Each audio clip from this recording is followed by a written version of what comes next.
దేవుని సేవకులైన వారికి, వేదిక మీద ఉన్న పెద్దలకి, నా ఎదుటున్న విశ్వాసులందరికీ క్రీస్తునామం శుభములు తెలియజేస్తున్నాను.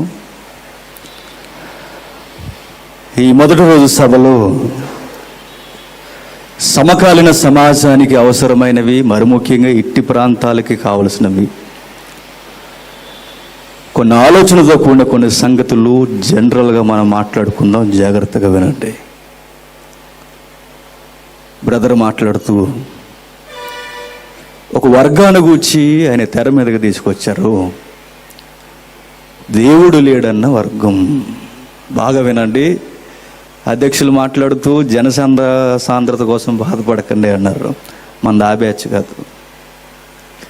నరమాంస భక్షకులు పూర్వం తలకాయలు లెక్కెట్టుకునేవారట, ఎన్ని తినేసేవాళ్ళం లాస్ట్ని. మనం ఆ టైపు కాదు. ఒక్కడున్నాలనే ఉంటుంది, 100 మంది ఉన్నాలనే ఉంటుంది వాక్యం. యేసుక్రీస్తు వారు 5,000 మందికి అదే వాగ్దాటి, ఒక్క సమర స్త్రీని రక్షించడానికి అదే వాగ్దాటి. ఆత్మల భారం ఉండాలి కానీ జనసంఖ్యతో సమస్య లేదు. అది 100 మంది సంఖ్య ప్రాధాన్యత కాదు. అది జనాభా, ప్రభుత్వాల లెక్క. ప్రజాస్వామ్య వ్యవస్థ వేరు, ప్రభు వ్యవస్థ వేరు. కాబట్టి మందాది కాదు. ఉన్న మన కొద్ది మంది చాలు. రేపు రిజల్ట్ చూసుకోండి. ఈరోజు మాట్లాడేసుకుందాం. దేవుడు లేడన్న వర్గం విచిత్రమైన ధోరణి లేవనెత్తుతున్నారండి ఈ మధ్యకాలంలో. మానవ మేధస్సు కందని దేవుని తేజస్సు. మానవులకి ఎందుకు దేవుని తేజస్సు అందడం లేదంటే మేధస్సు వలన అందట్లేదు. మనుషులు తమ్మును తాము జ్ఞానులుగా కొనియాడుకుంటూ తామే దైవాలుగా ఫీల్ అవుతున్న భక్తాగేజర్స్ కాని వారు కూడా జ్ఞానులుగా పిలువబడుతున్నారు. ఫర్ ఎగ్జాంపుల్, ఈ మధ్యకాలంలో న్యూస్ మీడియాలో దేవుడు లేడన్న వాడి మాటలు సమాజం దేవోక్తుల వల్ల వింటుందండి. ఈరోజు వింటున్నారు. ఈరోజు ఈ మధ్యకాలంలో ఎక్కువైపోయింది. అది నాస్తికవాదం అన్నారు దీన్ని. దేవుడు లేడు అన్న పదం వాడుతున్నారు. ఎందుకు దేవుడు లేడన్న వాదన్న తెర మీదకు తీసుకొస్తున్నారు? వారి యొక్క మేధస్సును బట్టి అనుకుంటున్నారు. అట్టి వారిని బైబిల్ ఏమని డిక్లేర్ చేసిందో చూడండి. భలే ఓడింగ్ వాడింది బైబిల్. ఒకసారి కీర్తన 14వ అధ్యాయం, కీర్తన 14వ అధ్యాయం మొదటి వచనం. దేవుడు లేడని బుద్ధిహీనులు తమ హృదయములో అనుకొందురు. దేవుడు లేడని అన్నట్టు. దేవుడు లేడన్న వారిని న్యూస్ మీడియా ఏమందో తెలుసా?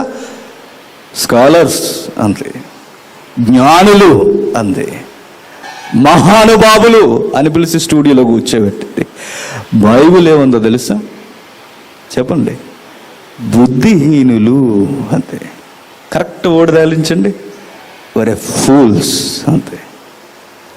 బైబిల్లో ఏమని డిక్లేర్ చేయబడిందంటే దేవుడు లేడన్న బ్యాచ్ కూర్చి, వర్గాన్ని కూర్చి దేవుడు లేడన్న వారిని ఫూల్ అంది. మనం శ్రీ అన్నమ్మ. మహారాజా, మహాజ్ఞాని, రండి సమాజానికి వాక్కుల చేత సమాజానికి మేల్కొలుపు చూపించండి అని దేవుడు లేడని ఈరోజు ఎపిసోడ్ల మీద ఎపిసోడ్లు చేస్తున్నారంటే. కానీ ఒక విచిత్రమైన భాష భక్తుడు ఉటంకిస్తున్నాడు ఇక్కడ. మీరు బైబిల్ చదివే విధానం బాగుంటే బాగా అర్థం అవుతుంది. కానీ మనం బైబిల్ ఎలా చదువుతాం అంటే ఎదుటోళ్ళకి చెప్పడానికి చదువుతాం, అందుకే అర్థం అవుతుంది మనకి. ఎదుటోరికి చెప్పడానికి కాదు బైబిల్ చదివేది. దేవుడు నాకేం చెప్పాడు అని చదవాలి బైబిల్. అప్పుడు ఎదుటివాని గుండెల్లోనికి విషయం వెళుతుంది. ఇక్కడ గ్రంథకర్త ఏమైనా ఉటంకిస్తున్నాడంటే ఒక చక్కటి భావాన్ని, మానవ మేధస్సులో ఎలాంటి ఆలోచన ఉందో లేవనెత్తుతున్నాడు ఆయన ఏమంటున్నాడు చూడండి. కీర్తన గ్రంథకర్త, దేవుడు లేడని బుద్ధిహీనులు తమ హృదయములో అనుకొందురు. దేవుడు లేడన్న గీత ఎక్కడ గీసుకుంటే బాగుంటుంది? నీ హృదయంలో గీసుకో బాగుంది. నిజమే, నీ హృదయంలో ఎవరు లేరు? చిన్న లాజిక్ భయ్యది. దేవుడు లేడు. దేవుడు ఎవరి హృదయాల్లో ఉండడు?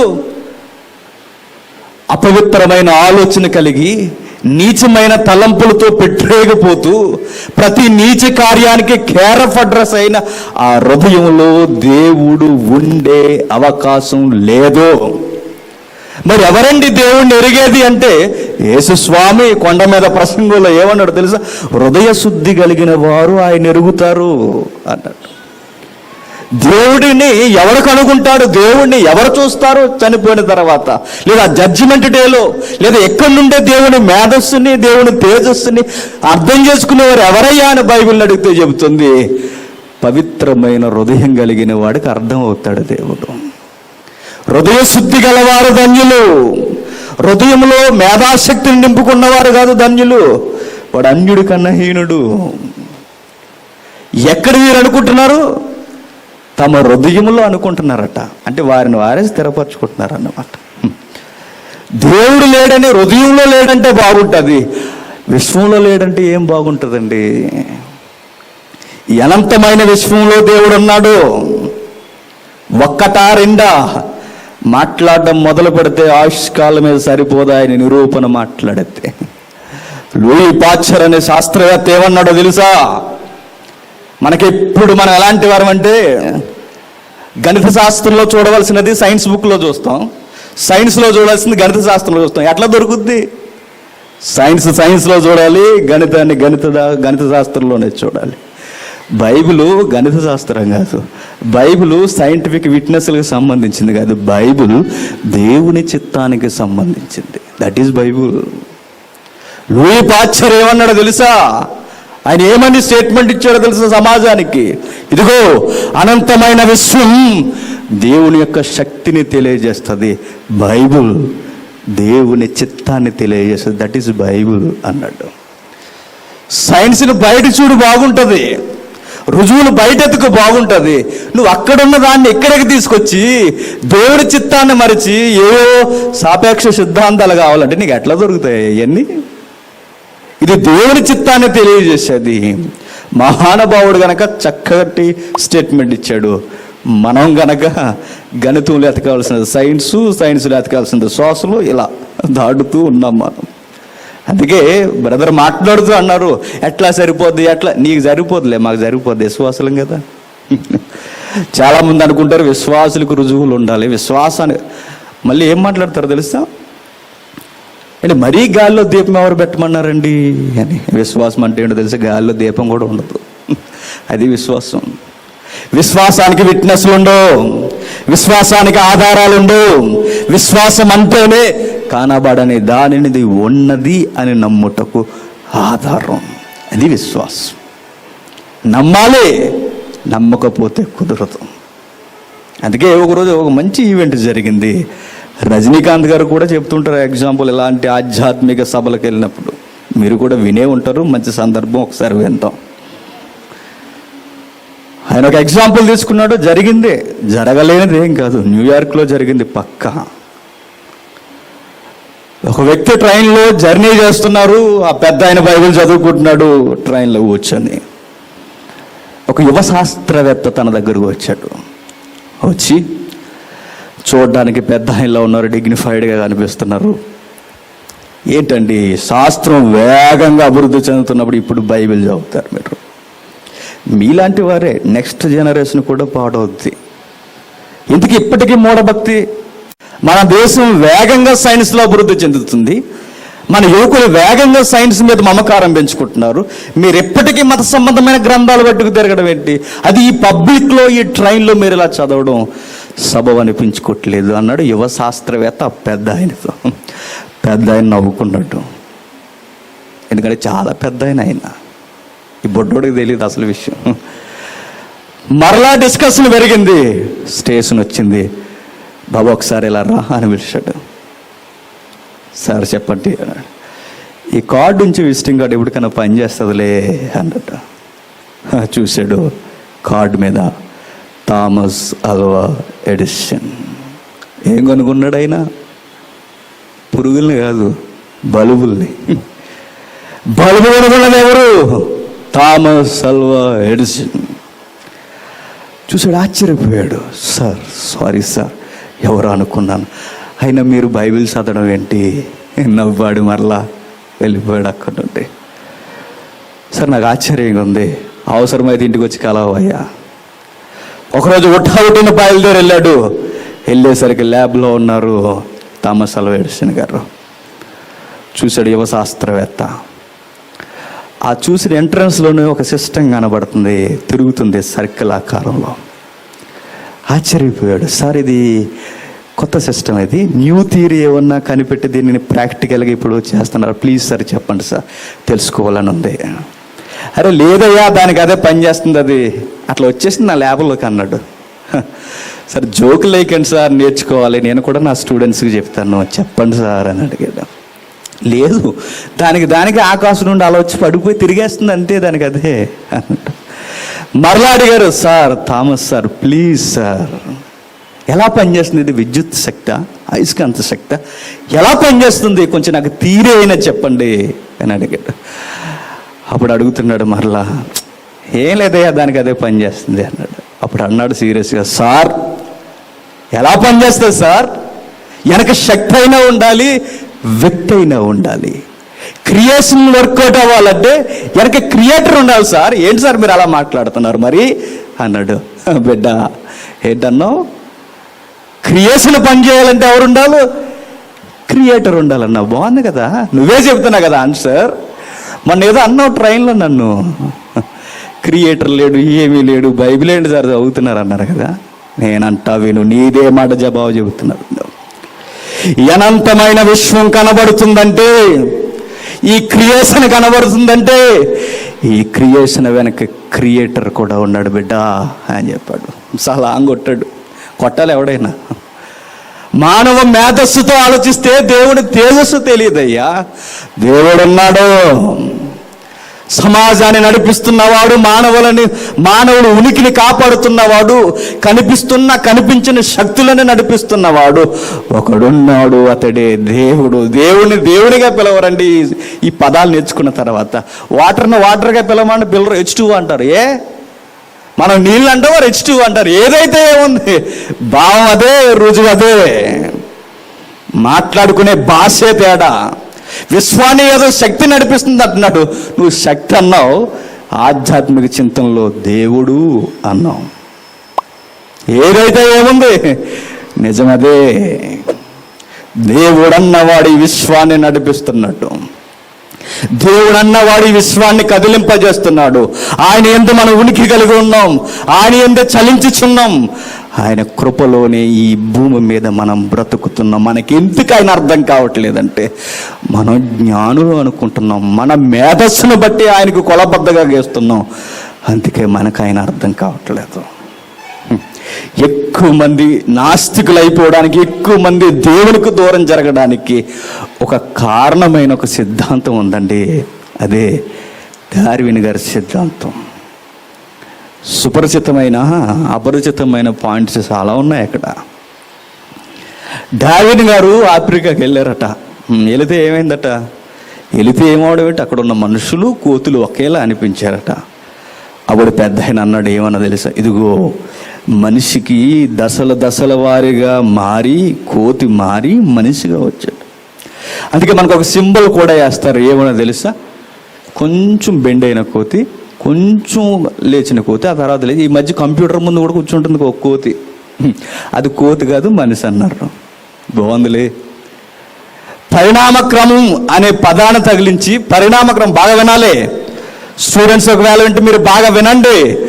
దేవుడు లేడన ప్రతి ఒక్కరికి అదే బేస్, అది బేస్లెస్ అన్న సంగతి ఈరోజు నువ్వు వినాలి.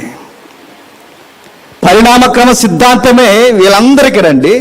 ఈ హైదరాబాద్లో ఉన్నారు చాలామంది నాస్తికవాదాన్ని పట్టుకుని ఆనాడుతున్నవారు, ఈ మధ్య ఎక్కువ మాట్లాడుతున్నారు.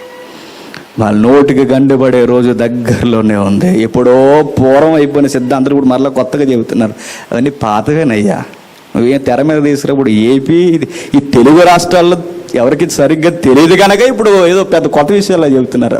అవి ఎప్పుడో మన తాతల దగ్గర నుండి చెప్పుకొచ్చినవి. 2వ శతాబ్దం నుండి ఇవన్నీ ఉన్నాయి. పౌలున్న కాలంలోనే దీనికి పునాదులు పడ్డాయి. క్రీస్తు పూర్వమే మనిషే గొప్పవాడన్న సిద్ధాంతాలు ఉన్నాయి. అవన్నీ చెప్పడానికి సమయం కాదు ఇది. డార్విన్ సిద్ధాంతాన్ని బేస్గా తీసుకుంటారండి. ఏమైంది డార్విన్ సిద్ధాంతం తీసుకుంటే? మనిషి కోతు నుండి వచ్చాడు. మనం ముందే ప్రశ్నలు అడుగుతామని ముందే ఆన్సర్ రెడీ చేసుకుంటారండి వారు. ఏమన్నా తెలుసా? ఇదిగో మనం అడుగుతాం కదా, సహజంగా అడుగుతాం, ఏమని? కోతు నుండి మనిషి వచ్చాడన్నావు, బాగానే ఉంది కదా. కోతు నుండి మనిషి వచ్చాడు అన్నది బాగానే ఉంది. మరి అప్పటి నుండి కోతులు ఉన్నాయి కదా, ఆ కోతులు ఎందుకు మనిషి రావట్లేదు అంటే వాడేమంటాడంటే కొన్ని లక్షల సంవత్సరాలు పడుతుంది బ్రదర్ అంటాడు. అని నోరు మోయించడానికి అన్నమాట. కొన్ని లక్షల సంవత్సరాలు పడుతుంది, అవ్వదు అనడానికి మీ దగ్గర గ్యారంటీ లేదు కదా అంటాడు మనకి. నిజానికి గుడ్డి విశ్వాసం, మూఢ విశ్వాసం ఎందులో ఉంటుంది తెలుసా? సైన్స్ని నమ్మే వాళ్ళ దగ్గర ఎక్కువ. వారేనండి మూర్ఖంగా నమ్ముతారు ప్రతిదాన్ని. ఇదిగో వారు ఆ కోతి మనిషి అవుతుంది అనడానికి కొన్ని లక్షల సంవత్సరాలు పడుతుంది. బాగానే ఉంది లాజిక్. నేను చిన్న లాజిక్ అడుగుతాను చెప్పు. ఆ కోతి నుండి నేను రావడానికి ఇన్ని లక్షలు పట్టింది కదా, మరి అక్కడ ఆ కోతులు ఆ టైం నుంచి ఉన్న కోతులు కూడా ఉంటాయి కదా, అదే టైం సరిపోదా? నీకు అర్థం కాలేదా? అర్థమైతే అమ్మోహం, అర్థం కాకపోతే మరి అంతే సంగతి లెక్క. ఆ రోజు ఒక కోతి టీం, ఒక 5 కోతులు ఉన్నాయనుకోండి, 2 కోతులు ఉన్నాయనుకోండి, ఒక కోతి మారి మనసుకు వచ్చింది, మరో కోతి కూడా ఉంది కదా, అది కూడా అదే టైం, అదే ఫిగర్ సరిపోద్ది కదా, అదే స్కేలు. మరి అది ఎందుకు అవ్వదు? అప్పుడు అంటాడు, ఆ కోతుల మీద మిగిలిన కోతుల మీద అంట ఆస్ట్రాయిడ్స్ పడిపోయాడు. అబ్బో, ఆ కోతులు అంటే ఆస్ట్రాయిడ్ ఎదుక్కుందనమాట. కోతులు ఎక్కడున్నాయని తినంగా వచ్చి దాని మీద పడ్డదనమాట. అందుకే మరొక కౌంటర్ కూడా ఉంది వీళ్ళకి. ఆ రోజున్న పిల్లి ఈ రోజుకి ఉంది, ఆ రోజున్న నక్క ఈ రోజుకి ఉంది, ఆ రోజున్న ప్రతి జీవి ఈ రోజుకు ఉంది. ఈ జీవులు ఏ జీవులు అంతరించిపోలేదు, మరి ఆ జీవులు ఎందుకు అంతరించిపోయా అంటే దాని మీద పడ్డది ఆస్ట్రాయిడ్ ఎదుక్కుంటూ వచ్చి. ఎవరయ్యా మూఢభక్తి? ఎవరిది చెప్పు? మూఢనమ్మకాలు ఎవరివి? సైన్స్ని నమ్ముచున్న వారివే. డార్విన్ ఒక స్టేట్మెంట్ ఇచ్చారు, వీళ్ళు చదివారు లేదో నాకు తెలియదండి. ఆయన ఏమన్నాడు తెలుసా? నా సిద్ధాంతం కూడా వీగిపోయే సందర్భం కొంతకాలానికి వచ్చినా రావచ్చు అన్నట్టు. డార్విన్ చెప్పింది లా కథది, థియరీ. లా వేరు, థియరీ వేరు. థియరీ ఏంటో తెలుసా? ఎలా అవ్వచ్చు, ఎలా అయ్యింది అని చెప్పేదాన్ని థియరీ అంటారు. లా ఏంటో తెలుసా? న్యూటన్స్ లా అంటారు, చూసారా? అది మారదు, ఎప్పుడు ఒకేలా ఉంటుంది. చెప్పిన థియరీకి ధీటుగా రుజువులు కనబడే దాన్ని, ప్రకృతిలో ఎప్పటికీ మారిన దాన్ని లా అంటారు. డార్విన్ది థియరీ తప్ప లా కదది. ఎట్లన్నా చెప్పనా?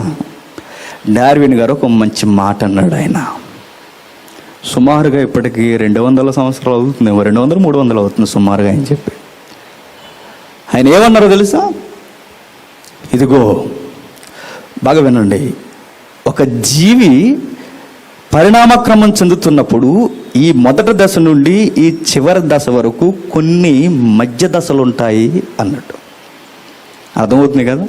కొంచెం అర్థం చేసుకోండి. ఎక్కువ సైన్స్ నాకు రాదు, మీకు రాదు, తెలిసిన కనుక మాట్లాడుకుందాం. మధ్యస్థ జీవులు కొన్ని ఉంటాయి, మొదటి దశకి చివరి దశకి. మొదటి దశకి చివరి దశకి మధ్యస్థ జీవులు కొన్ని ఉంటాయి. నేను చెప్పిన థియరీ రైటో కాదో మీకు తెలియాలంటే, నేను చెప్పిన థియరీ ప్రకారం ఈ మధ్యస్థ జీవులు మీకు పురాతన తవ్వకాల్లో దొరికితే, అవి బయటపడితే నేను చెప్పింది రైటు. ఒకవేళ ఈ మధ్యస్థ జీవులు ఏవి దొరకకపోతే నేను చెప్పింది అబద్ధం, అది కేవలం నా మేధస్సు అన్నట్టు. అర్థమైందా? మొదటి దశకి చివరి దశకి మధ్యన కొన్ని మధ్యస్థపు దశలు ఉంటాయి. ఆ దశలకు సంబంధించిన జీవులు బయటపడితే నేను చెప్పింది రైటు, లేదంటే ఇది కేవలం నా ఊహ మాత్రమే అన్నాడు. విచిత్రం ఏంటో తెలుసా?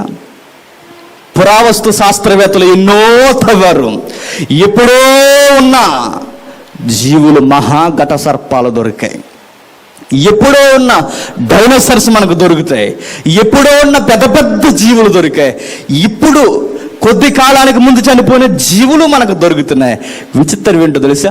పరిణామక్రమ సిద్ధాంతంలో చెప్పిన మధ్యస్థ జీవి ఒక్కటి కాదు కదా, ఒక్క ఎముక కూడా దొరకలేదండి. ఎందుకంటే అది నిజమైతే కదా దొరకడానికి. ఆయన చెప్పకనే చెప్పాడు. కొన్ని సంవత్సరాల తర్వాత మీ తవ్వకాలలో నేను చెప్పిన జీవులు బయట పడకపోతే ఇది కేవలం నా ఊహ మాత్రమే అన్నాడు. ఎన్నో జీవులు దొరికాయి, ఒక్కటి కాకపోయినా ఒక్కటైనా దొరకాలి. మొదటి దశ జీవులు దొరుకుతున్నాయి కోతులు, చివరి దశ జీవులు దొరుకుతున్నాయి మనుషులుగా. ఎప్పటికే అతను చెప్పిన జిరాఫే కానీ గాడిదలు కానీ ఏవైనా ఏ జాతి జీవులు ఆ జాతి జీవులు కానీ దొరుకుతున్నాయి తప్ప మధ్యలో ఉన్న ఈ దశలు మాత్రం దొరకట్లేదండి. అర్థమైపోయింది శాస్త్రవేత్తలకి. అందుకే సైన్స్ని నమ్మిన శాస్త్రవేత్తల్లో ఎక్కువ మంది 70% డార్విన్ సిద్ధాంతాన్ని నమ్మరు శాస్త్రవేత్తలే. తెలుసా? 70% వారు కూడా దేవుణ్ణి డార్విన్ చెప్పింది నమ్మరు. ఎందుకంటే ఆయన థియరీ చెప్పాడని తెలుసు. అందుకే వారి గురించి ఒక చక్కటి మాట రాయబడింది. నాలుక ఉంది కదండి, మనిషి మేధస్సు అని దేన్ని ఫీల్ అవుతాడు తెలుసా? ఈ నాలుకతోనే. అందుకే ఏమన్నాడు చూడండి, అదే కీర్తన 12వ అధ్యాయం, అదే కీర్తన 12వ అధ్యాయం 4వ చూడండి. మా నాలుకల చేత మేము సాధించదము, మా పెదవులు మావి, మాకు ప్రభు ఎవడని వారు అనుకొందురు. ఏమంటున్నాడు? మా నాలుకలు మావి, మా నోరు మా ఇష్టం, మాకంటూ పైన ఎవరు సుప్రీం లేడు అన్నట్టు. అందుకే వీరి గురించి ఏమన్నాడు చూడండి, పై వచనంలో, యెహోవా విచ్చకములాడు పెదవులన్నిటినీ, బెంకములాడు నాలుకలన్నిటినీ కోసేస్తానన్నట్టు. ఏమంటున్నాడు? విచ్చుకపు మాటలు ఆడేవారిని, అబద్ధాలు ఆడేవారిని, వీళ్ళందరినీ ఏమన్నాడు తెలుసా? కోసి పడేస్తానన్నాడండి. నిజమే. మళ్ళా చదవడం బాగుంటుంది. 4 వచ్చిన ఆ మాట,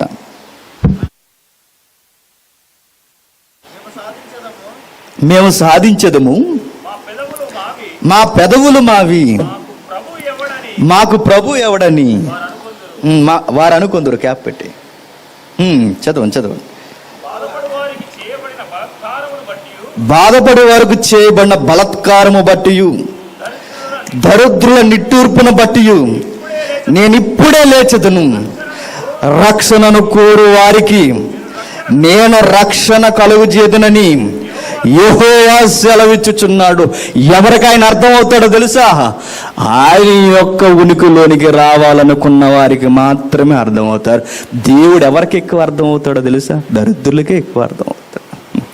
మేధావులు అనుకుని ఆవులు కన్నా దారుణంగా ఆలోచిస్తున్నారు. ఆవులే బెటర్, కొంచెం అక్కడ మేత దొరుకుతుందని వెళ్తాయి. మేధావులు చూడకపోయినా డిక్లేర్ చేస్తారండి. అక్కడే మనకి నచ్చదు అసలు. బెస్ట్ ఎగ్జాంపుల్ ఆల్రెడీ చెప్పాను, ఒకసారి చెప్తాను వినండి. వాళ్ళు ఏమంటారు తెలుసా? క్రీస్తు పునరుద్ధానం జరగలేదు. ఓకే, జరగలేదని ఒప్పుకుంటాం. మరి ఏం జరిగింది చెప్పండి అంటే, ఏం మాకు తెలియదు అంటారు. అదేంటి మరి? జరగలేదు అన్నావు, మరి ఏం జరిగిందో చెప్పు యథార్థంగా. అంటే ముందే కన్ఫర్మ్ అయిపోతారన్నమాట. మా నాలుగు చెప్పిందే నిజం, మా మేధస్సే నిజం. ముందే కన్ఫర్మ్ అయిపోయి జడ్జిమెంట్ ఇచ్చేస్తారండి. అందుకే అన్నాడు, మీకు అర్థం కానయ్యా, నేను ఎవరైతే విరిగి నలిగిన హృదయంతో ఉన్నారో, పెంట కుప్పల మీద ఎవరైతే ఉన్నారో, దిక్కులేని వారు ఎవరైతే ఉన్నారో, ఎవరైతే నా మీద ఆనుకోవాలని చూస్తున్నారో వారికే నేను అర్థమవుతానన్నాడు. అందుకే యేసుక్రీస్తు వారు కూడా, ప్రభువా నీ యొక్క ఉనికి మేధావులకు మరుగు చేసి పశుబాలురైన ఈ గలిలయ యువకులకి నువ్వు అర్థమయ్యావా తండ్రి అన్నాడు. దేవుడు అర్థం అవ్వాలంటే క్యారెక్టర్ ఉండాలి. దేవుడు అర్థమవడం ప్రారంభం అవ్వాలి అంటే హృదయం పరిశుద్ధమైన దానిగా మార్పు చెందడానికి ఆశ కలిగి ఉండాలి. అప్పుడు మన హృదయంలో దేవుడు అర్థం అవడం ప్రారంభం అవుతాడండి. అందుకే వారు ఎక్కడ అనుకుంటున్నారంటే దేవుడు లేడని 14 వచనం, దేవుడు లేడని బుద్ధిహీనులు తమ హృదయములో అనుకుందురు, వారు చెడిపోయిన వారు అసహ్యకార్యములు చేదురు. దేవుడు లేడన్నవాడు ఎక్కడ అనుకుంటాడు తెలుసా? తమ హృదయములో అనుకుంటారు. అనుకుంటే హృదయంలో ఏముంటుందో తెలుసా? చెబుతున్నాడు ఆయన, వారు చెడిపోయిన వారు అసహ్యకార్యములు చేదురు, మేలు చేయవారు ఒక్కడును లేడు. దేవుడు లేడన్న వాడిని మీరు అబ్జర్వ్ చేయండి, వాడి క్యారెక్టర్ ఎలా ఉంటుందో ఒకసారి చూడండి. శాస్త్రవేత్తల కోసం చెప్తే మనకి తక్కువ సుపరిచితం, అపరిచితులైన వారి కోసం చెప్తాను వినండి. రామ్ గోపాల్ వరం తెలుసు కదా, ఆడెందుకు తెలీదు? బైబిల్లో భక్తులంటే తెలియదు కదా మనకి. వాడేమని నమ్ముతాడు తెలుసా? దేవుడు లేడట. కరెక్ట్గా ఉంటుందండి వాక్యం. అందుకే బైబిల్కి ఎవడైనా సాష్టాంగ నమస్కారం చేయాల్సిందే. దేవుడు లేడన్నవాడు ప్రతి నీచమైన కార్యానికి కేర్ ఆఫ్ అడ్రస్. అందువల్ల వాడి హృదయంలో ఎప్పుడైతే దేవుడు లేడో, వాడు హృదయంలో ఆల్రెడీ కుళ్ళు, నీచం, పాపం మూట కట్టుకుంది. వారు పనికి మాలిన కార్యాలు చేస్తూ అతిశయిస్తారు వారు. అందుకే ఆయన మాట్లాడుతూ ఎందుకండి మీరు ప్రజలకు డిఫరెంట్గా ఉంటారని ఎన్టీవీలో యాంకర్ అడిగితే ఏమన్నాడు తెలుసా? నా ఇష్టం అండి అన్నాడు. వికట స్వభావం చూడండి. మీ ఇష్టం అంటే, మీ ఇష్టాయిష్టాలు అంటే ఏంటి చెప్పండి, మర్చిపోయానని అడిగింది. నా ఇష్టం ఏంటో తెలుసా? ఉదయం లేచిన వెంటనే మాట్లాడడానికి ఇబ్బందిగా ఉంటుంది, నీలి చిత్రాలు చూస్తానన్నాడు దరిద్రుడు. ఏం చూస్తాడట? నీలి చిత్రాలట. దేవుడు లేడంటే వాడి యొక్క క్యారెక్టర్ ఎలా ఉన్నదో ఒక్కసారి చూడండి. బైబిల్ ఎంత ఘంటాపథంగా మాట్లాడుతుందో చూడండి. దేవుడు లేడని వాడు ఎలా డిక్లేర్ చేస్తుంటే వాడికి నీచమైన బుద్ధి అలవాటు అయిపోయింది. ఒకవేళ దేవుడు ఉంటే ఇవన్నిటికీ పత్యం చేయాలి, వీడు అలా వద్దా? అన్ని కట్టుగా కూర్చోవాలి, వీడు అలా వద్దా? పరిశుద్ధతగా బతకాలంటే దమ్ము ఉండాలి, క్యారెక్టర్ కలిగి ఉండాలంటే గట్స్ ఉండాలి. తప్పులు చేయాలంటే ఎవడేం చేస్తాడే? తప్పు చేయకుండా నిలబడి, అది మగతనం అంటే. ఉండగలవా? నీ వల్ల అవుద్దా? ఉండాలి. ఈ కళ్ళు బాగోవు, నీ చూపు బాగోదు, మాట బాగోదు, ఏది బాగోదు, నీ బ్రతుకే అపవిత్రమైనది. అందుకే ఒకవేళ దేవుడన్న వాడు ఉంటే, ఒక సుప్రీం అనేది ఉంటే, నా క్యారెక్టర్, నా ఇష్టాలన్నీ చంపేసుకోవాలి గనక వాడు డిసైడ్ అయిపోతాడు, దేవుడు లేడు, ఎవరు లేరు, నా ఇష్టం అంతా నా ఇష్టం అంటాడు. అంతే. దేవుడు లేడని పొగరెక్కి మాట్లాడుతున్నాడు. అదే కీర్తన 10వ అధ్యాయం, అదే కీర్తన 10వ అధ్యాయం ఏమంటున్నాడు చూడండి. 10వ అధ్యాయం 4వ వచనం, దుష్టులు పొగరెక్కి యెహోవా విచారణ చేయడానికి కొందరు దేవుడు లేడని వారు ఎల్లప్పుడూ యోచించుదురు. దుష్టుడు దుష్ట కార్యాలు చేస్తూ పొగరెక్కిపోతాడంటండి. నీచమైన కార్యాలన్నీ చేస్తూ వాడి హృదయంలో తనను తాను ఎలా స్థిరపరచుకుంటాడో తెలుసా? ఆ దేవుడు లేడరా, పర్వాలేదు చెయ్యి అనుకుంటాడు అన్నమాట. ఒకవేళ దేవుడు ఉన్నాడు అనుకోండి, వాడు దుష్ట కార్యం చేయడానికి వెళతాడా? వెళ్ళలేడు. వాడు వెళ్ళవద్దు కనుకే వాడు చేసిన ప్రతి పాపం వెనక వాడు జ్ఞాపకం చేసుకునేది దేవుడు లేడు, దేవుడు లేడు. దుష్టులు పొగరెక్కి ఏమంటారట? దేవుడు లేడటాడట. పొగరెక్కి మాట్లాడతారంటే.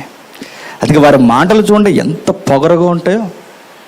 మధ్యకాలంలో నాస్తికులు ఎక్కువ స్టేట్మెంట్లు ఇస్తున్నారు టీవీలో.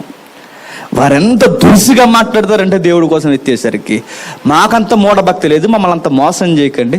నేను అడుగుతున్నాను, బైబిల్ చరిత్రలో దేవుణ్ణి నమ్ముకుని మోసపోయిన నొక్కని జీవించండి.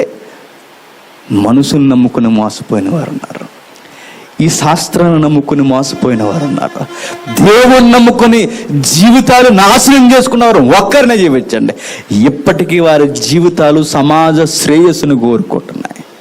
దేవుని కొరకు బ్రతికిన వారి జీవితాలు, మన జీవితాలు శాస్త్రం అంటున్నాం, అదంటున్నాం, ఇదంటున్నాం, చివరికి లేనిపోయిన మాటలు తలకెక్కించుకోవడానికి ప్రయత్నం చేస్తున్నాం. దుష్టులు పొగరెక్కి వారు ఏమంటున్నారు చదవండి వచ్చును. యెహోవా విచారణ చేయడని కొందరు దేవుడు లేడని వారు ఎల్లప్పుడూ యోచించుదురు. దేవుడు లేడని వారు ఎల్లప్పుడూ యోచించుదురు. పైగా వారు ఎల్లప్పుడూ భయము మానుకొని ప్రవర్తింతురు. చూడండి, కావాలంటే మీరు ఇదేనండి, దేవుడు లేడన్న వానికి మీకు ఒకే ఒక కేర్ ఆఫ్ అడ్రస్, వాడికి క్యారెక్టర్ ఉండదు. ఇది పక్కా. దేవుడు ఉంటే ఎట్లా ఉంటుంది? ఫర్ ఎగ్జాంపుల్, పిల్లలు ఉన్నారనుకోండి, స్కూల్లో ఉన్నప్పుడు టీచర్ ఉండగానే ఎలా ఉండరు? ముక్కు మీద వేలేసి కూర్చుంటారు. ఒక్కసారి టీచర్ అలా బయటికి వెళ్ళిపోయింది అనుకోండి, బీరువా కిందకి వెళ్ళిపోయాడు ఒకడు, ఆ డయాస్ ఎక్కేసేది ఒకడు, ఇంకా చెప్పండి వారు రకరకాల విన్యాసాలు అన్నీ కావు.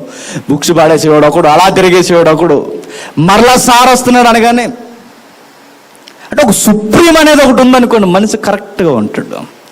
ఇంటికి వచ్చిన తర్వాత అమ్మా నాన్నలుంటే తల్లిదండ్రులుంటే వాళ్ళు దగ్గరెట్టుకుంటాడా. ఒక్కసారి తల్లిదండ్రులు లేరు అనుకోండి, మరలా బయటికి వెళ్ళి వచ్చేసరికి ఇల్లు గొల్ల అయిపోయి ఉంటుంది. మనిషికి బాల్యం ఉన్నది ఏంటో తెలుసా? ఒక సుప్రీం, ఒక హెడ్ ఆఫ్ ది డిపార్ట్మెంట్ అనేది ఉంటే మనిషి క్యారెక్టర్ కలిగి ఉంటాడు. పైన ఎవ్వరూ లేరనుకున్నాడు అనుకోండి, ఏమవుతాడు? రెచ్చిపోతాడు. అందుకే దేవుడు లేడని వారు ఎందుకు అనుకుంటారంటే, పైన దేవుడు ఉన్నాడన్న నిర్ణయానికి వస్తే కింద చాలా జాగ్రత్తగా ఉండాలి. పైన దేవుడు ఉన్నాడన్నది అర్థమైతే నువ్వెక్కడికి పోయినా, చీకట్లో ఉన్నా, ఎలుగులో ఉన్నా, ఏ ప్రాంతానికి పోయినా, నీ ప్రాంతంలో ఉన్నా, నువ్వు ఎక్కడికి వెళ్ళిపోయినా పైన ఉన్నవాడు ఒకడు ఉన్నాడని అర్థమైతే జాగ్రత్తగా మనం ఉంటామండి. కానీ మనకి ఈ విషయాలు ఎక్కువ, మనకి ఏమెక్కుతాయో తెలుసా? ఈ మధ్యకాలంలో వ్యూస్ పెరిగిపోతున్నాయండి దేవుడు లేడన్నవాడు స్టేట్మెంట్లకి. నవ్వాలో ఆడాలో తెలీదు. రామ్ గోపాల్ వర్మ స్టేట్మెంట్లు విరామం లేకుండా చూసేసి క్రైస్తవులు కూడా ఉన్నారు తెలుసా. అట్టి వారి కోసం కూడా బైబిల్లో రాయించాడు. ఒకసారి చూడండి, కీర్తన 36వ అధ్యాయం. అతని కోసం ఎందుకంటే చెబుతున్నారు అనుకోకండి, వాడే అందరికి తెలుసు కనుక, శాస్త్రవేత్త పేర్లు మనకు అంతగా తెలియవు కనుక. కీర్తన 36వ అధ్యాయం, త్వరగా కీర్తన 36వ అధ్యాయం 1వ వచనం నుండి. భక్తిహీనుల హృదయములో అతిక్రమం ఎలా పలుకుతుందట? దేవోక్తి వలె ఉందట. భక్తిహీనుల హృదయములో అతిక్రమం దేవోక్తి వలె పలుకుతుంది. వారి స్టేట్మెంట్లు ఇస్తున్నప్పుడు లైవ్ ఛానల్ మిస్ అవ్వకుండా చూస్తారండి. వారు మాట్లాడుతున్నప్పుడు వారు ఎలా మాట్లాడతారో తెలుసా? ఎంత చక్కగా మాట్లాడతారో తెలుసా? బ్రదర్, నా మాట మీరు ఆలకించండి, లేని దాన్ని ఏదో మీరు నమ్మొద్దు. నువ్వే గొప్పవాడివి, నీ మేధస్సు గొప్పది, నిన్ను నువ్వు డెవలప్ చేసుకో, మనిషిగా నువ్వు గొప్పవాడివి, నీ పైన ఏమీ లేదని మనకి ఎంకరేజ్ చేస్తుంటే అప్పుడు మనం అనుకుంటాం నిజమే కదా అని. ఇంకా కొంచెం అప్డేట్ అయిపోయి మాట్లాడతారు, మనకన్నా గొప్ప జీవులు, బుద్ధ జీవులు ఉన్నాయని కానీ మహాజ్ఞానం అనుకుంటాం మనం. వారు ఎలా మాట్లాడతారో తెలుసా? దేవోక్తుల వల్ల చెప్తారు, చక్కగా చెబుతారండి థీరీస్. వారు చక్కటి థీరీస్ మాట్లాడతారు. అవన్నీ వింటున్నవారు దేవుని మాటలు అన్నట్టు వింటారట. అంటే ప్రసంగాలు వినరు కానీ, భక్తి ఛానల్స్ చూడరు కానీ, ఈ ప్రోగ్రామ్స్ వచ్చిన వారిని మిస్ అయినట్టు చూడండి మీరు.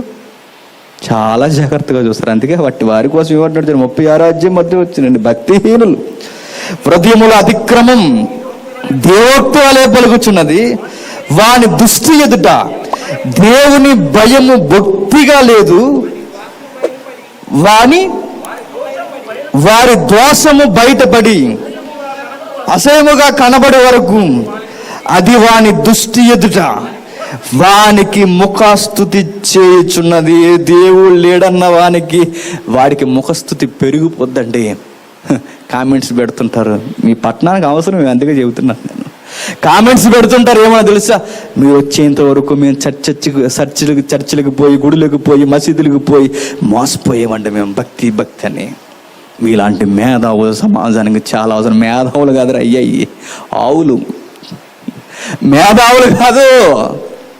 అంటే గడ్డి తింటూనే గడ్డి లేదంటే దాన్ని ఏమన్నా చెప్పండి, తెలివైన ఆవు అంటారు దాన్ని. బుద్ధిహీనమైన ఆవు అది. గడ్డి అలా వచ్చిందంటే దానికి అదే వచ్చేస్తుంది గడ్డి. భూమి ఉండాలి కదా, బేస్మెంట్. ఈ మేధావులు అన్నవారు కూడా ఏం మాట్లాడో తెలుసు? దేవుణ్ణి అనుభవిస్తూనే దేవుడు లేడంటారండి. దేవుణ్ణి అనుభవిస్తూనే దేవుడు లేడంటారు. ఆయన ఇస్తున్న వర్షాలు చూస్తుంటారు, ఆయన ఇస్తున్న ఫల ఋతువులు అనుభవిస్తుంటారు, ఆయన చేసిన ప్రతి కార్యాన్ని అనుభవిస్తూ సిస్టమ్ అలా నడిచిపోతుంది. ఒక శక్తి అలా నడిపిస్తుంది. ఏంటా శక్తి అంటే? శక్తి అంటాడంతే, మహాశక్తి అంట. ఏ దేవుడని ఒప్పుకోవచ్చు కదా? నోరు నొప్పిగా ఉందా? ఒప్పుకోలేరటే. అందుకే వాళ్ళందరినీ దేవుడు అంటున్నాడు, దేవుడు లేడన్న వాడిని మహాజ్ఞాని అనలా. ఏముంది? ఫూల్.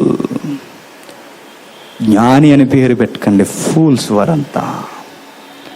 బైబిల్ ఉటంకించి మాట్లాడుతుంది, వారికి ఏమీ తెలియదు అని. ఇది చదువుకున్న వారి వర్గం అయితే, ఇది చదువుకున్న వారి యొక్క ఉద్దేశం అయితే, చదువు లేని వారు ఎలా ఉన్నారో తెలుసా? వాడు ఎలా ఆలోచిస్తాడు? బాగా తిండి ఎక్కువైపోయింది అనుకోండి, ఇక్కడ ఉన్న కళ్ళు ఎక్కడ ఉండవు, ఎక్కడ పోతాయి?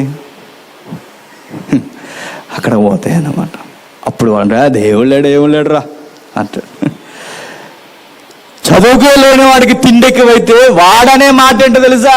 నా కష్టబలం, నా శ్రమ బలం, నా విప్లవం ఇదే గుర్తు, నా విప్లవం ఇదే, నా భుజబలం ఇదంతా నా శక్తి సామర్థ్యం అంటాడు. అణిగిపోతున్న మమ్మల్ని లేవనెత్తుకున్నది మేమే, మాకంటూ ఎవరు లేరు, ఈ విప్లవానికి బలమైన పాత్రలు మేమే అంటారు. ఆకలి దప్పుడుతున్నవాడు ఏమంటాడు తెలుసా? దేవుడు అన్నవాడు ఉంటే నాకు ఎందుకు ఆకలి పెట్టాడు అంటే ఎలా అయినా ఎవరు నిందించేది? దేవుడే. ఉన్నవాడికి ఉన్నది ఎక్కువైపోతే దేవుడు లేడన్నాడు, లేని వాడికి లేకుండా పోతే వాడేమన్నాడు తెలుసా? దేవుడు లేడన్నాడు. వీరందరూ గురించి క్రీస్తు పూర్వం ఉన్న ఒక మహాజ్ఞాని ఒక సామెత చెప్పాడు. ఆ సామెతల్లో ఏమన్నాడు చూడండి, 30వ అధ్యాయం, సామెతల గ్రంథం 30వ అధ్యాయం 8-9 వచనాలు. సామెతల గ్రంథం 30వ అధ్యాయం 8-9 వచనాలు. వ్యర్థమైన వాటిని, అబద్ధములను నాకు దూరముగా ఉంచుము, పేదరికమైనను ఐశ్వర్యమైనను నాకు దయచేయకము, తగినంత ఆహారము నాకు అనుగ్రహింపుము, ఎక్కువైన ఎడల నేను కడుపు నిండిన వాడినై నిన్ను విసర్జించి యెహోవా ఎవడని అందునేమో. ఏమన్నాడు చూసారా? బాగా తిండికిపోయినా ప్రమాదం మనిషికి, తిండి లేకపోయినా ప్రమాదం. తిండి ఎక్కువైతే ఎవడో యెహోవా అంటాను, తిండి లేకపోతే దొంగిలు వెళ్ళి ఏమంటానో తెలుసా? కింద చెప్తున్నాడు 9వ వచనంలో, లేక బేదనై దొంగిలెళ్ళి నా దేవుని నామమును దూషింతునేమో. ఎట్లా దూషిస్తారు చెప్పండి?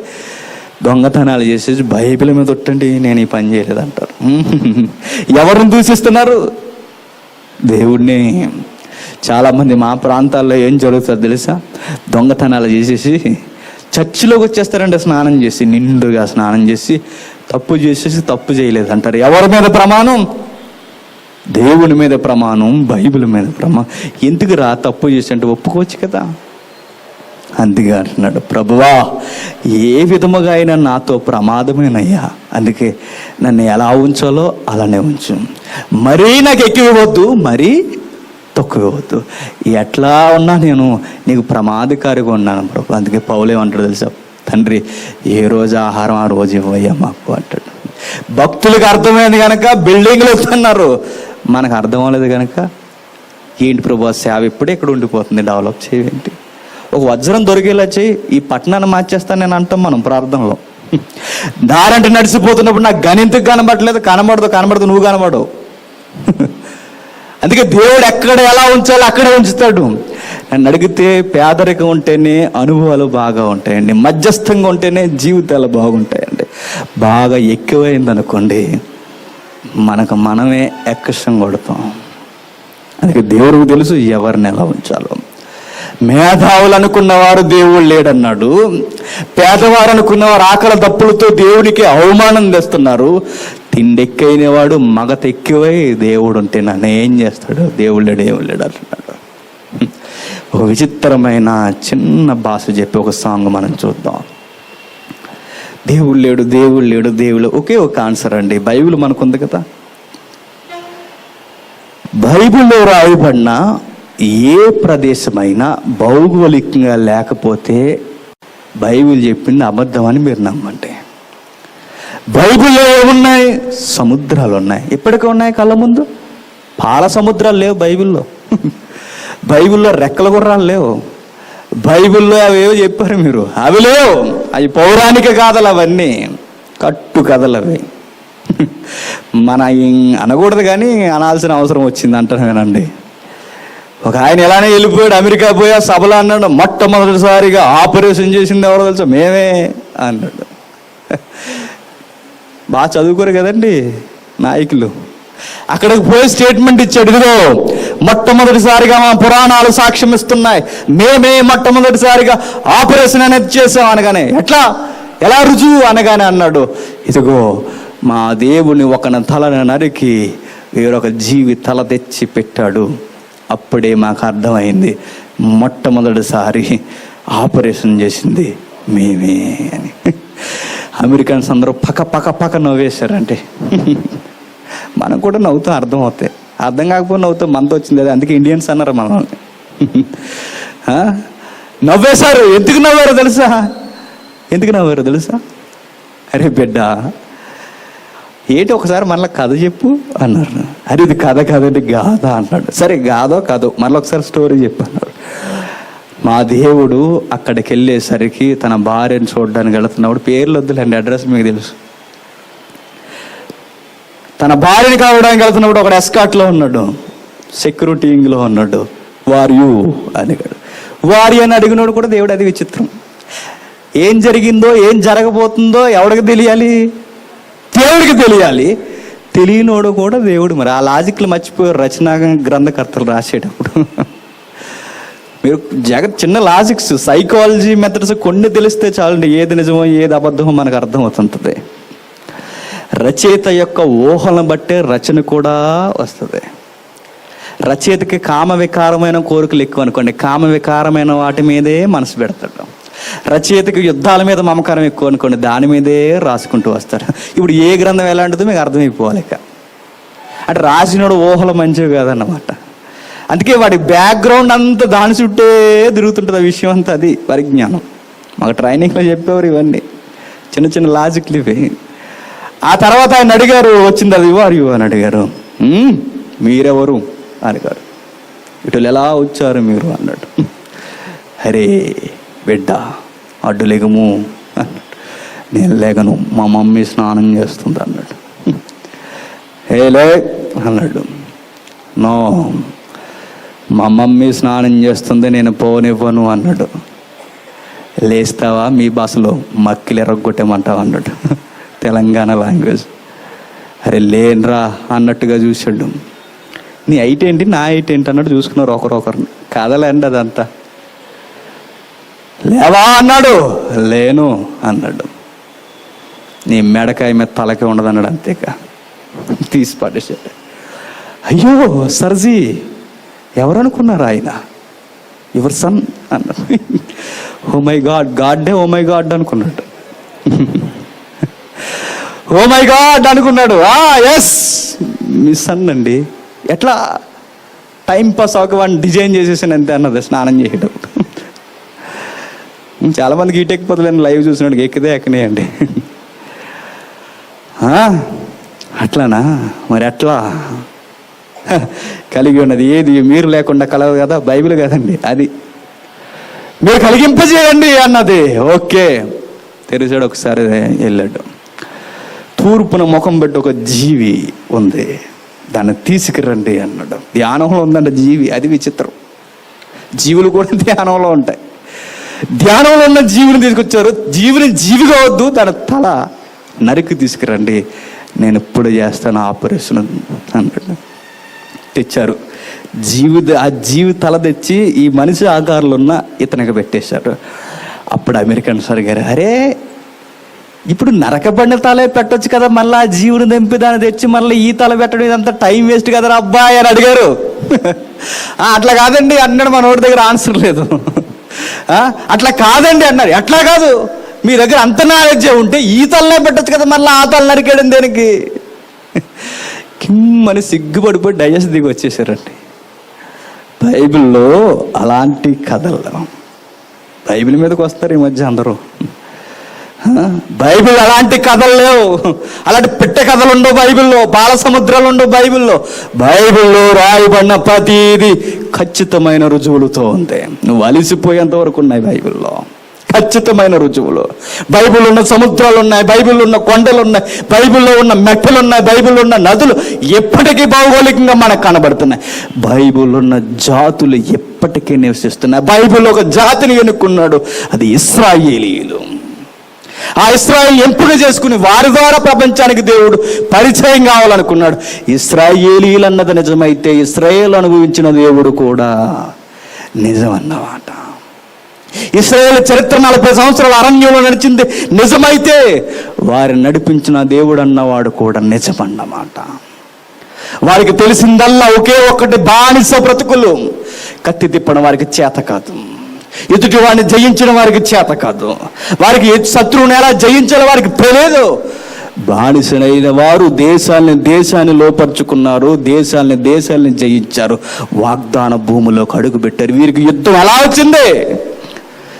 ఒకే ఒక్క ఆన్సర్, యుద్ధం చేసింది వారి కాదు, యుద్ధము యెహోవాదే.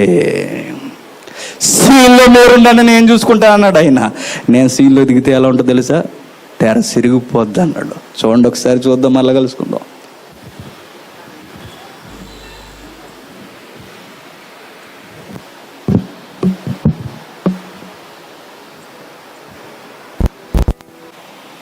కీర్తన గ్రంథం ముగించుకుందాం. కీర్తన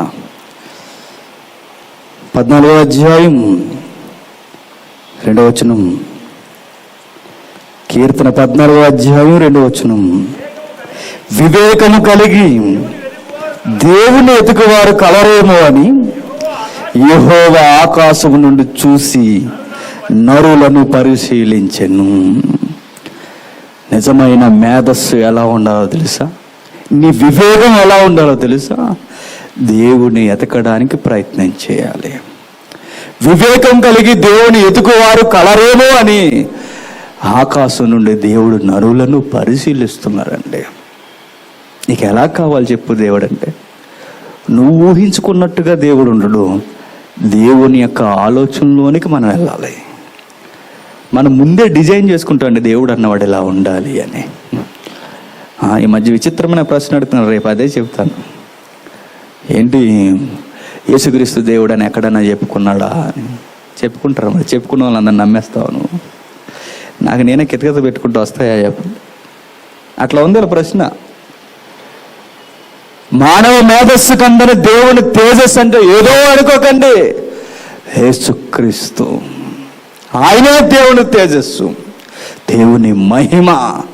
పాత నిబంధన దగ్గర నుండి ప్రతి భక్తుడిని నడిపించిన మహా తేజస్సు ఆయనే.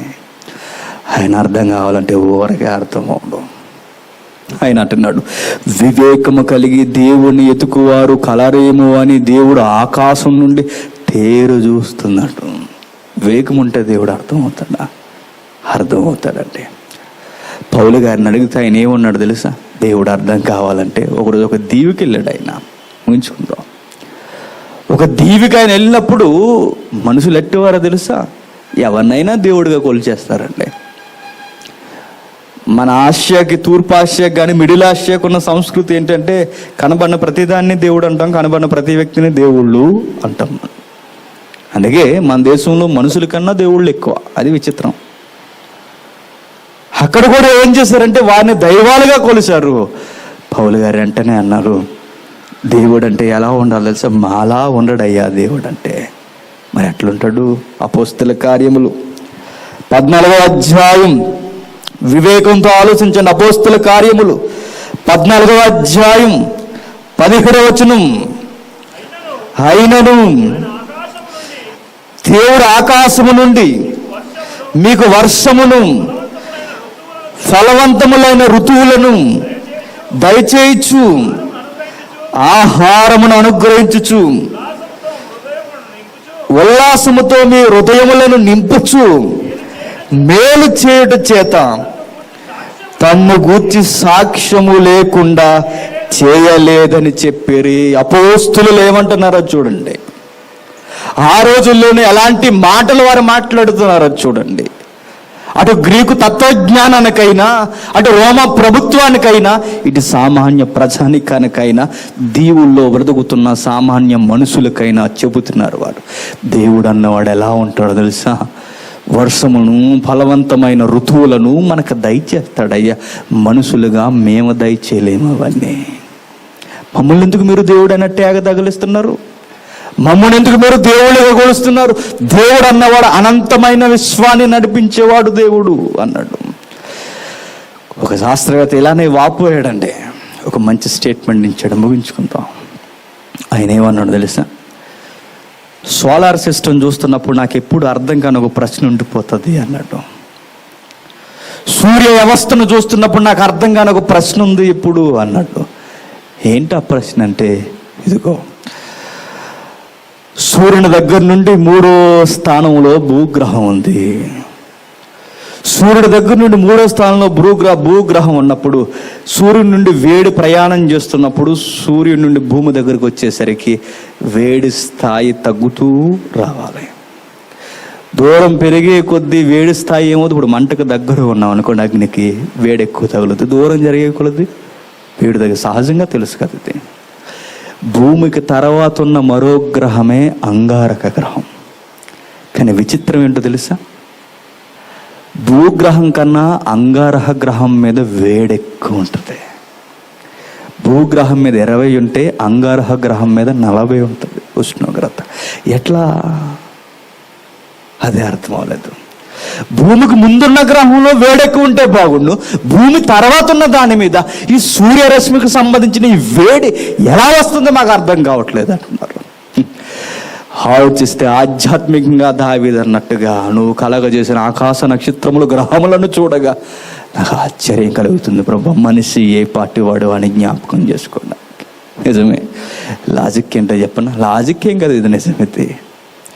సూర్యుని దగ్గర నుండి 3వ స్థాయిలో భూగ్రహం ఉంటే 3వ స్థాయిలో ఎందుకుందో తెలుసా? ఆ మొదటి 2 స్థానాల్లో భూగ్రహం ఉంటే భూమి మీద జీవి బ్రతకత్వం. ఎందుకంటే మన రీసెంట్గా న్యూస్ వచ్చింది కదా, సౌర తుఫాన్లు వస్తాయి సూర్యుని నుండి.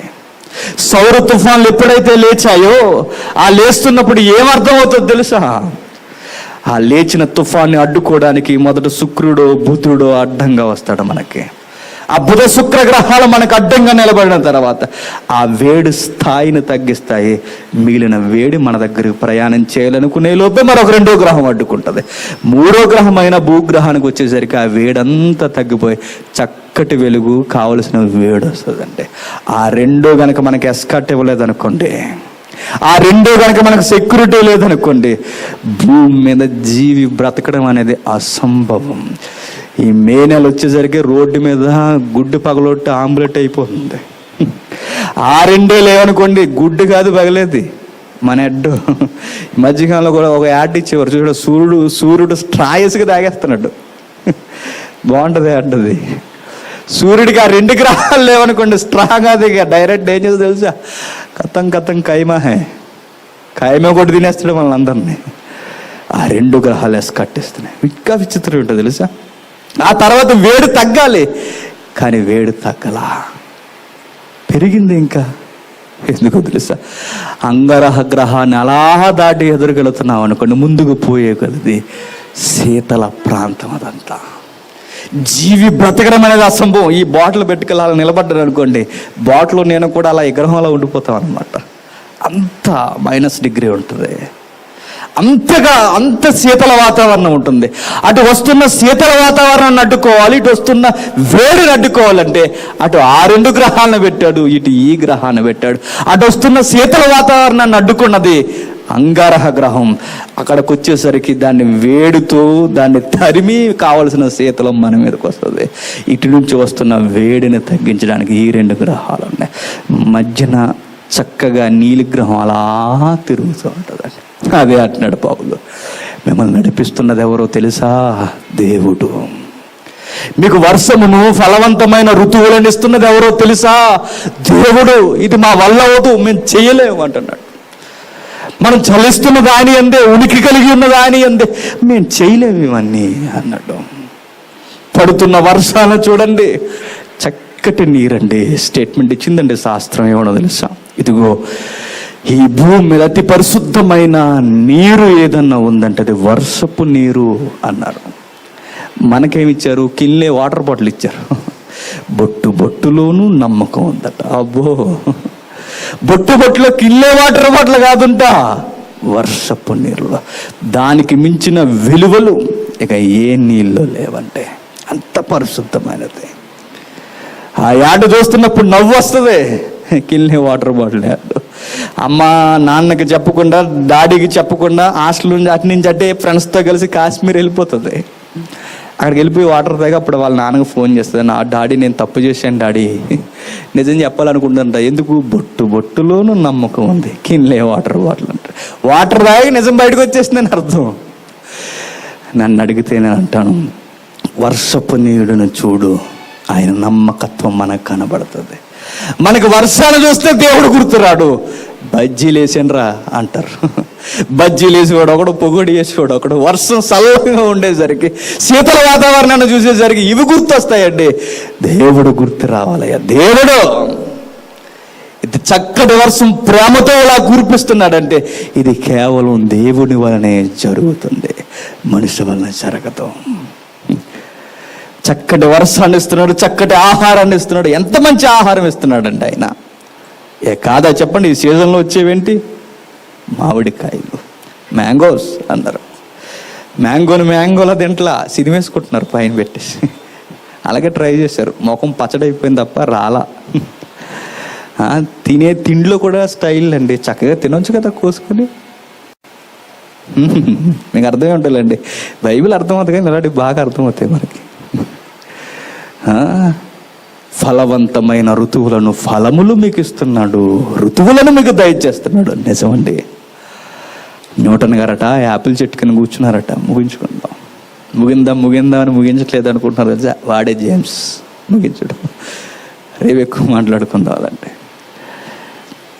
యాపిల్ చెట్టు కింద ఆయన కూర్చుని, నిజానికి జరగలేదు, మన థియరీ ఎక్స్ప్లెనేషన్ ఇవ్వడానికి ఒక బెస్ట్ ఎగ్జాంపుల్గా వాడాడు ఆయన. యాపిల్ చెట్టు కింద ఆయన కూర్చున్నప్పుడు యాపిల్ పండు కింద పడిందట. అప్పుడే అనుకున్నాడట భూమికి గ్రావిటీ ఉందని. మనం యాపిల్ చెట్టు కింద ఉంటే కట్ చేసుకుని తినేయాలా, జ్యూస్ తీసుకుని తాగేయాలా అని ఆలోచిస్తాం. అందుకే వారు మేధావులు అయ్యారు, మనం సామాన్యులం అయ్యాం. ఆలోచించారు కనుక న్యూటన్ అన్నాడు భూమికి ఆకర్షణ సిద్ధాంతం అని ఒక థియరీని తీసుకొచ్చాడు. ఆకర్షణ ఉంది అన్నాడు. బైబిల్ ఏముందో తెలుసా? నువ్వు ఆకర్షణ అన్నావు బైబిల్. అరే, ప్రతి పండును నీ పాదాల కింద దేవుడు పెట్టాలనుకున్నాడు, అది ఆకర్షణ. హెబ్రీ పత్రికలో ఆయన ఏమని మాట్లాడుతున్నాడు చూడండి. హెబ్రీలకు రాసిన పత్రిక ముగించుకుందాం. 2వ అధ్యాయం. అపోస్తలుడైన పౌలు హెబ్రీలకు రాసిన పత్రిక 2వ అధ్యాయం 7-8 వచనాలు. అపోస్తలుడైన పౌలు హెబ్రీలకు రాసిన పత్రిక 2వ అధ్యాయం 7-8 వచనాలు. నువ్వు దేవదూతల కంటే వానిని కొంచెం తక్కువ వానిగా చేసితివి, మహిమా ప్రభావములతో వానికి కిరీటము ధరింపజేసితివి, నీ చేతి పనుల మీద వానికి అధికారం అనుగ్రహించితివి, వాని పాదముల క్రింద సమస్తమును ఉంచితివి. దేవుడు చేసిన సమస్త క్రియలు, కార్యాలు అన్నీ ఎక్కడ సాష్టాంగ నమస్కారం చేయాలన్నాడు తెలుసా? దేవుడు మనుషుని దగ్గర. పండెందుకు పైకి ఎట్లేదు కిందకు వస్తుందో తెలుసా? నీ పాదాల దగ్గర పడాలి, సలాంగ్ కొట్టాలి. ఏ పండు అయినా అటు నుంచి అటైపోయింది అనుకోండి, మరి ఏం తింటావు? ఇప్పుడు ఎలా పడిందని గ్రావిటీ అన్నా, మరి అటు నుంచి అడిపోతే అది గ్రావిటీ పైకి లాక్కుంటుంది అనాలి. అప్పుడు మరి ఏం తింటావు? దేవుడు ప్రేమమయుడు అన్నాడు, ఇదిగో నీ పాదాల దగ్గర పడేస్తాను ప్రతిదాన్ని. మ్యాంగో అయినా అక్కడే పడాలి, యాపిల్ అయినా అక్కడే పడాలి, ఏదన్నా అక్కడే పడాలి. నీకు ఆహారం కావాలి. అది దేవుడు. దేవుడు ఉన్నాడు అనడానికి ఎన్ని రుజువులు ఉన్నాయండి ఈ ప్రకృతిలో. ఇంకా పచ్చి నిజమేంటో తెలుసా? నెపోలియన్ బోనపార్టీ ఆయన ఏమన్నాడు తెలుసా? దేవుడు ఉన్నాడా లేదా అని ఒక ప్రశ్న అడిగారు తన చుట్టూ ఉన్న ప్రధానులందరూ.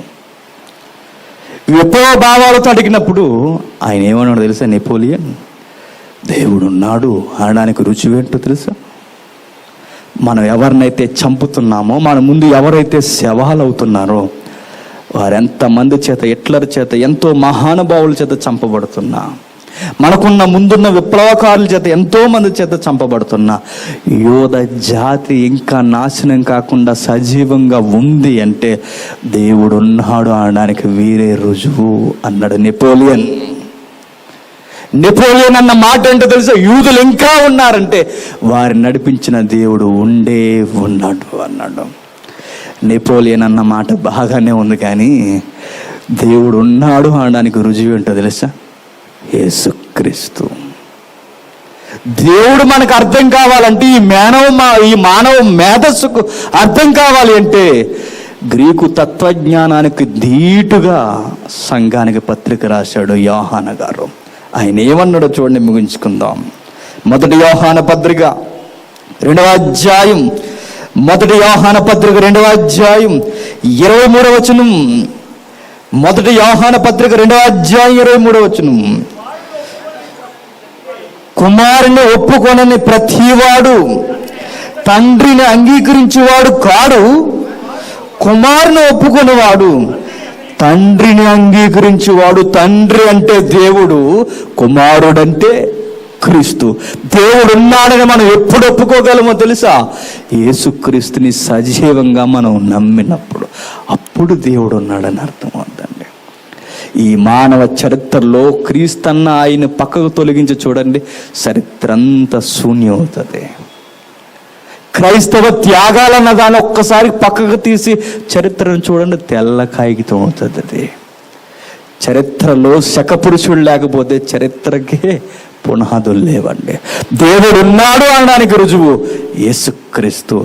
దేవుడు ఉన్నాడు అనడానికి రుజువు క్రైస్తవులు. ఎప్పటికీ సంఘం ఉంది అంటే దేవుడు ఉన్నాడు అనడానికి ఉనికి.